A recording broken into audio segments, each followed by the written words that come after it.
Il Museo Storico Navale entra a far parte del circuito museale del Comune. Un altro passo verso la rivitalizzazione dell'Arsenale e la sua apertura alla città, dichiara soddisfatto il sindaco Giorgio Orsoni. È avvenuto ieri l'annuncio ufficiale. Il Comune di Venezia, attraverso Fondazione Musei Civici e Vela Spa, si è aggiudicato il bando per la gestione del Museo Navale per i prossimi 6 anni. Una struttura museale ricca di storia che ha sempre fatto onore a Venezia e alla Marina, ma che necessita una forte valorizzazione con una gestione più vicina alle esigenze dei visitatori.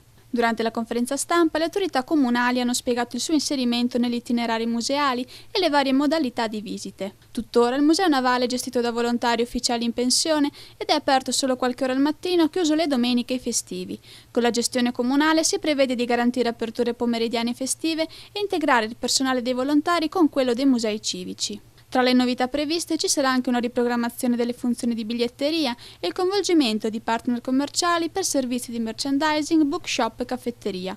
Ma l'intervento maggiore sarà dal punto di vista storico-culturale, con il recupero di importanti reperti custoditi nel museo ma sinora poco conosciuti.